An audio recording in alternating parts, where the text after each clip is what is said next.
നമ്മുടെ അടുക്കളത്തോട്ടത്തിൽ ഏറ്റവും കൂടുതൽ ഒഴിച്ചു കൂടാൻ പറ്റാത്ത ഒന്നാണ് പച്ചമുളക്. അപ്പോൾ പച്ചമുളകിൻ്റെ കൃഷിയില്ലാത്ത ഒരു അടുക്കളത്തോട്ടം ഉണ്ടാവില്ല. ഇഷ്ടം പോലെ പച്ചമുളക് ഇവിടെ ഉണ്ടായി കിടക്കുന്നുണ്ട്. അപ്പോൾ ഞാനിന്ന് എൻ്റെ കൃഷി രീതിയും അതിന് കൊടുക്കുന്ന വളങ്ങളും ആയിട്ടുള്ളൊരു ചെറിയ വീഡിയോ ആയിട്ടാണ് ചെയ്യണത് കേട്ടോ. അപ്പോൾ ഇതാണ് എൻ്റെ പച്ചമുളകിൻ്റെ കൃഷി.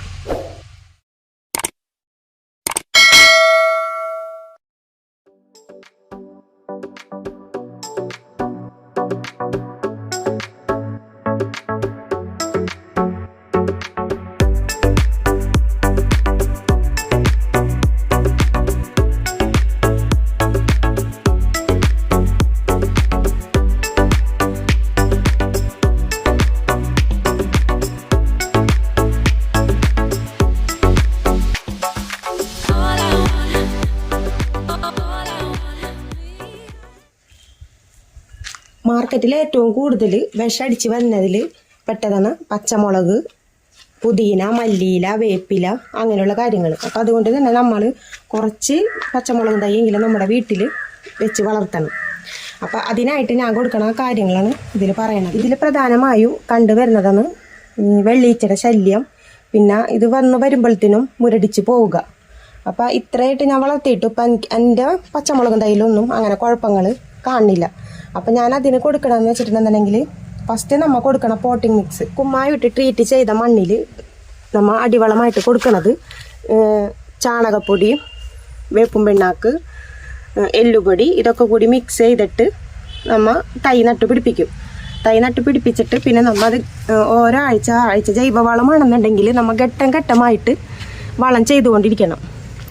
അപ്പം ഞാനതിന് ചെയ്യണ വളങ്ങൾ എന്ന് വെച്ചിട്ടുണ്ടെന്നുണ്ടെങ്കിൽ അരി കഴുകിയ വെള്ളം നമ്മൾ ഇതിൻ്റെ മുകളിൽ കൂടെയും കടയിൽക്കൊക്കെ ഒഴിച്ച് കൊടുക്കുകയാണെന്നുണ്ടെന്നുണ്ടെങ്കിൽ ഇത് കുരുടിപ്പൊന്നും വരില്ല. നല്ല ഹെൽത്തി ആയിട്ട് തന്നെ നിൽക്കും. കണ്ട എൻ്റെ ഇതിലൊന്നും ഒരു കുരുടിപ്പില്ല. നല്ല ഹെൽത്തി ആയിട്ട് തന്നെ നിൽക്കണത്. പിന്നെ കൊടുക്കണത് കഞ്ഞിവെള്ളം പുളിപ്പിച്ചിട്ട് അത് നല്ലൊരു കീടനാശിനിയുമാണ് വളവുമാണ്. അത് നല്ല എഫക്റ്റീവാണ് കേട്ടോ. അതും നമുക്ക് ഇതുപോലെ തന്നെ കൊടുക്കാം. സ്പ്രേ ചെയ്ത് കൊടുക്കുകയും ചെയ്യുക, തെളിച്ച് കൊടുക്കുകയും ചെയ്യുക, നമുക്ക് കടക്കൽ ഒഴിച്ചു കൊടുക്കുകയും ചെയ്യാം.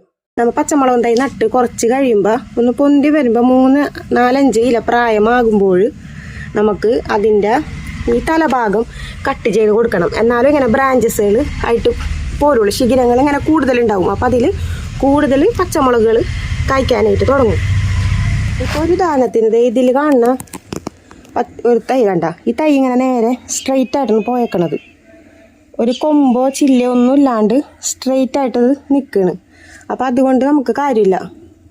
അപ്പോൾ അതിൽ നമുക്ക് തൈകൾ പൂക്കളും കായ്കളൊക്കെ കുറവായിരിക്കും. അപ്പോൾ അതിന് വേണ്ടി നമ്മൾ എന്ത് ചെയ്യണമെന്ന് വെച്ചാൽ പൊന്തി ഒരു 3-5 പ്രായമായി കഴിഞ്ഞിട്ടുണ്ടെങ്കിൽ നമ്മൾ ഇവിടെ നിന്ന് അങ്ങോട്ട് കട്ട് ചെയ്ത് ഇതിൻ്റെ കൂമ്പ് അങ്ങോട്ട് നുള്ളിക്കൊടുക്കുക. കൂമ്പ് അങ്ങോട്ട് നുള്ളിക്കൊടുക്കുമ്പോഴാണ് ഇതിൻ്റെ കണ്ട ബ്രാഞ്ചസുകൾ വന്നേക്കണം.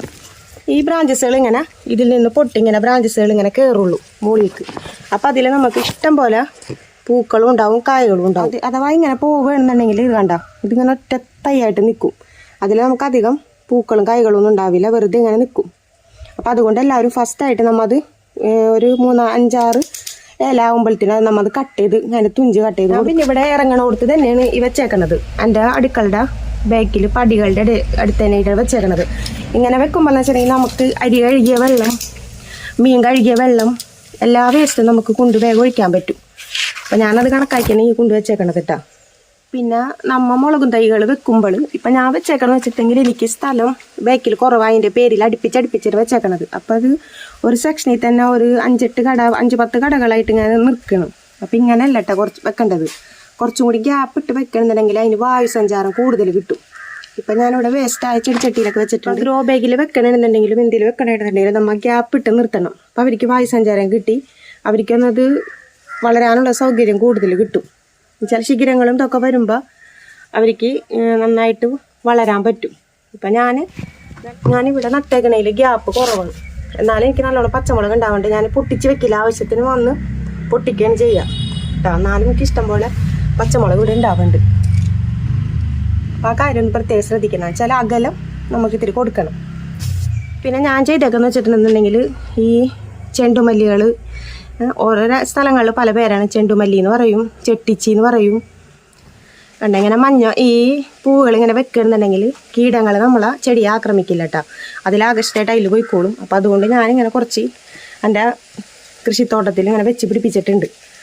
അതിൻ്റെ പ്രധാന ഉദ്ദേശം അത് തന്നെയാണ് കേട്ടോ. ഇതെനിക്ക് ഞാൻ പൈസ കൊടുത്ത് മേടിച്ചതല്ല.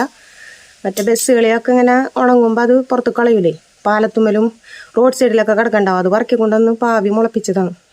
പക്ഷെ എനിക്ക് നല്ല ഇനം തന്നെ കിട്ടിയിട്ടാ. നല്ല നന്നായിട്ട് വിടർന്ന് നല്ല ഇനം തന്നെ കിട്ടി. നമുക്ക് ഇതിൽ നിന്ന് കട്ട് ചെയ്ത് ഇത് മാറ്റി മാറ്റി നട്ട് കൊടുക്കാം. ഇഷ്ടം പോലെ ഉണ്ടാവും. അപ്പോൾ ഇതൊരു ടിപ്പാണ് കേട്ടോ.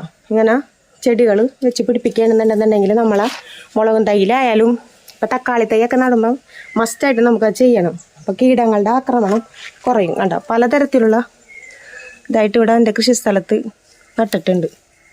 അപ്പോൾ പ്രധാന ഉദ്ദേശം അതിൻ്റെ അതാണ് കേട്ടോ. പിന്നെ നല്ല വെയിലുള്ള സ്ഥലങ്ങളാണെന്നുണ്ടെങ്കിൽ നമുക്കതിന് പൊതിട്ട് കൊടുക്കാം. അപ്പോൾ അതായത് നമ്മളെ പത്തലൊക്കെ കിട്ടുന്ന സ്ഥലത്തിലാണെങ്കിൽ വേലിപ്പത്തലൊക്കെ നമുക്ക് ഇട്ട് കൊടുക്കാം. ആ പത്തലിട്ട് കൊടുക്കാൻ അതിലൊക്കെ നല്ല നൈട്രജൻ അടങ്ങിയിട്ടുണ്ട്. അപ്പോൾ അതിൽ വെള്ളം ഒഴിച്ച് കൊടുക്കും തോറും അതായത് മണ്ണിലോട്ട് ഇതായിട്ട് കീടങ്ങളുടെ ആക്രമണം കുറയും. അതുകൊണ്ട് അതിങ്ങനെ ഒരു ഗുണമുണ്ട്. അഥവാ പത്തലുകൾ കിട്ടാത്ത സ്ഥലങ്ങൾ, അതായത് സിറ്റികളിലൊക്കെ ആണെന്നുണ്ടെങ്കിൽ നമുക്ക് ഉണക്ക ചപ്പല എന്നൊക്കെ പറയില്ലേ, ഉണക്കല, അതൊക്കെ പൊതിട്ട് കൊടുക്കാം കേട്ടോ. ഇപ്പം എനിക്കിനി ഇതിൽ ചെയ്യാനുള്ള ഇത്തിരി വളം ഇട്ടിട്ട് മണ്ണ് കൂട്ടിയിട്ട് കൊടുക്കണം. അതാണ് ഇനി എൻ്റെ അടുത്ത ഇതിൽക്കുള്ള പരിപാടി. പിന്നെ നമുക്ക് വേസ്റ്റ് വരണ ഉള്ളിത്തൊണ്ട് അതൊന്നും കടക്കലിട്ട് കൊടുക്കരുത്. ഉള്ളിത്തൊണ്ടൊക്കെ നമ്മൾ നീക്കിയിട്ട് കൊടുക്കണം. കടയിലേക്ക് ഇട്ട് കൊടുത്തിട്ടുണ്ടെങ്കിൽ ചീഞ്ഞു പോകും. പിന്നെ ഞാൻ ചെയ്യുന്ന വളപ്രയോഗം എന്താണെന്ന് വെച്ചിട്ടുണ്ടെന്നുണ്ടെങ്കിൽ ഇതിൽ കൊടുക്കുന്ന വളപ്രയോഗം എന്ന് വെച്ചിട്ടുണ്ടെങ്കിൽ നമ്മൾ അരി കഴുകണ വെള്ളം മസ്റ്റായിട്ട് ഇതിൽ ഒഴിച്ചു കൊടുക്കും. അപ്പോൾ നമ്മളുടെ കുരുടിപ്പൊക്കെ മാറായിട്ട് എനിക്ക് തോന്നിയിട്ടുണ്ട്. അപ്പോൾ ഞാൻ അത് കളയില്ല. പിന്നെ മീനിൻ്റെ വേസ്റ്റ്, മീൻ കഴുകണ വെള്ളം ഇങ്ങനെ കൂട്ടി വെച്ചിട്ട് നമ്മൾ അത് ശേഖരിച്ചിട്ട് അത് ഒഴിച്ചു കൊടുക്കും. ഇറച്ചി കഴുകണ വെള്ളം ഒഴിച്ചു കൊടുക്കും. ഇത് പച്ചക്കറി ഇട്ട് വെച്ചിട്ടുള്ള വേസ്റ്റ് കേട്ടോ. ആ വേസ്റ്റിലെ ഇതാക്കിയിട്ടുള്ളത് ഇപ്പോൾ 5-10 ദിവസത്തോളം ആയിട്ടുള്ള വെള്ളമാണ്. ഇത് നമുക്ക് കലക്കി നല്ലോണം മിക്സ് ചെയ്ത് വെള്ളം ഇരട്ടി ചേർത്തിട്ട് നമുക്ക് എല്ലാ പച്ചക്കറി തൈകൾക്കും ഒഴിച്ചു കൊടുക്കാം കേട്ടോ. അതാണ് എൻ്റെ മറ്റൊരു വളപ്രയോഗം. പിന്നെ ഓരോ കൃഷി ചെയ്യുമ്പോൾ നമ്മൾ നെക്സ്റ്റ് ഇതായി വരുമ്പോഴത്തേനും അടുത്തത് നമ്മൾ പാകി വെക്കണം. നമുക്ക് ഓരോന്ന് ആവും തോറും ഇപ്പം നമ്മൾ ഓരോ സെക്ഷൻ മുളകിൻ്റെ വരും തോറും നമുക്കിനി അടുത്ത നെക്സ്റ്റ് സെക്ഷൻ നമുക്ക് പിടിപ്പിച്ച് വെക്കാം. അതായത് തൈകൾ പാകി വെക്കാം. അടുത്ത തൈകൾ ഞാൻ പാകി തുടങ്ങിയിട്ടുണ്ട്. ഇനി ഇത് ചെയ്യണ വീഡിയോ ഇടാട്ടോ. പിന്നെ ഞാൻ ചെയ്യണതാണ് സ്യൂഡോമോണസ് വെള്ളത്തിൽ കലക്കിയിട്ട് അതിൻ്റെ മുകളിൽ സ്പ്രേ ചെയ്ത് കൊടുക്കും. കടക്കൽ ഒഴിച്ചു കൊടുക്കും. അങ്ങനെ ഒഴിച്ചു കൊടുക്കുമ്പോൾ നമുക്ക് കുരുടിപ്പ് മാറും. നമുക്ക് വളവുമാണ്, ഒരു കീടനാശിനിയും കൂടിയാണത്. അത് ഒഴിച്ചു കൊടുക്കണമെന്ന് വെച്ചിട്ടുണ്ടെന്നുണ്ടെങ്കിൽ 20 ഗ്രാം 1 ലിറ്റർ വെള്ളത്തിൽ കലക്കിയിട്ട് നമ്മൾ അത് മിക്സ് ചെയ്തിട്ട് ഒഴിച്ചു കൊടുക്കുകയും സ്പ്രേ ചെയ്ത് കൊടുക്കുകയും നമുക്ക് ചെയ്യാം കേട്ടോ. ഇത് കടലപ്പിണ്ണാക്കും വേപ്പും പിണ്ണാക്കും. അതായത് കടലപ്പിണ്ണാക്ക് ഒരു പിടിയാണെന്നുണ്ടെങ്കിൽ സമം തന്നെ ഒരു പിടി തന്നെ വേപ്പും പിണ്ണാക്കും ചേർത്ത് കഞ്ഞിവെള്ളത്തിൽ പുളിപ്പിച്ചെടുത്തതാണ്. കഞ്ഞിവെള്ളത്തിൽ പുളിപ്പിച്ചെടുത്തിട്ട് അതിൽ ശർക്കര ഇടും. ശർക്കര എന്ന് വെച്ചിട്ടുണ്ടെങ്കിൽ ആ മണം ഒരു ഉളുമ്പ് മണം ഉണ്ടാവും, ചീത്ത മണം, അതങ്ങോട്ട് മാറിക്കിട്ടും. ഇതിപ്പോൾ എടുത്തിട്ട് നമ്മൾ ഇരട്ടി ഇത് കുറച്ച് ബക്കറ്റിൽ ഒഴിച്ചിട്ട് അതിൽ ഇരട്ടി വെള്ളം ചേർത്തിട്ട് നമ്മൾ അരിച്ചിട്ട് വേണം നമ്മൾ കടക്കൽ ഒഴിച്ച് കൊടുക്കാൻ. എന്നുണ്ടെന്നുണ്ടെന്നുണ്ടെങ്കിൽ കടമേൽ ഇങ്ങനെ പാട പോലെ കിടക്കും. അതതിന് ചെടികൾക്ക് ദോഷം ചെയ്യും. അപ്പോൾ അതുകൊണ്ട് നമ്മൾ ഇങ്ങനത്തെ സാധനങ്ങൾ പുളിപ്പിച്ചതായാലും എന്തായാലും എടുക്കുമ്പോൾ നമ്മൾ അരിച്ചിട്ട് വേണം കേട്ടോ നമ്മൾ കടക്കൽ ഒഴിച്ച് കൊടുക്കാൻ. അപ്പം ഇങ്ങനെ ഒരു വളപ്രയോഗം ഞാൻ ചെയ്യാറുണ്ട് കേട്ടോ. പിന്നെ ചാണകപ്പൊടി, എല്ലുംപൊടി ആഴ്ചയിൽ നമുക്ക് അങ്ങനെ ജൈവവളങ്ങൾ നമുക്ക് ചേർത്ത് കൊടുക്കാം. ഇതൊക്കെയാണ് ഞാൻ എൻ്റെ പച്ചമുളകും തൈക്ക് ചെയ്യുന്ന എൻ്റെ വളപ്രയോഗങ്ങൾ. ഇപ്പം അഥവാ നിങ്ങൾ കുമ്മായം ചേർത്ത് ട്രീറ്റ് ചെയ്തിട്ടില്ലാത്ത മണ്ണാണെന്നുണ്ടെങ്കിൽ നിങ്ങൾക്ക് കുമ്മായം 1 ലിറ്റർ വെള്ളത്തിൽ 1 ടീസ്പൂൺ എടുത്തിട്ട് ഒരു ഗ്രോ ബാഗിൽ എന്നോണം ആ കണക്കിന് നമുക്ക് ഇതിലൊഴിച്ചു കൊടുക്കാം. വെച്ചിട്ടുണ്ടെങ്കിൽ ഇതിന് പച്ചമുളകിനും ഈ വഴുതന വിളകൾക്കൊക്കെ നമുക്ക് കാൽസ്യം അത്യാവശ്യമാണ്. അപ്പം ഒക്കെയാണ് എൻ്റെ പച്ചമുളകിന് ഞാൻ ചെയ്യുന്ന കൃഷി രീതികൾ കേട്ടോ.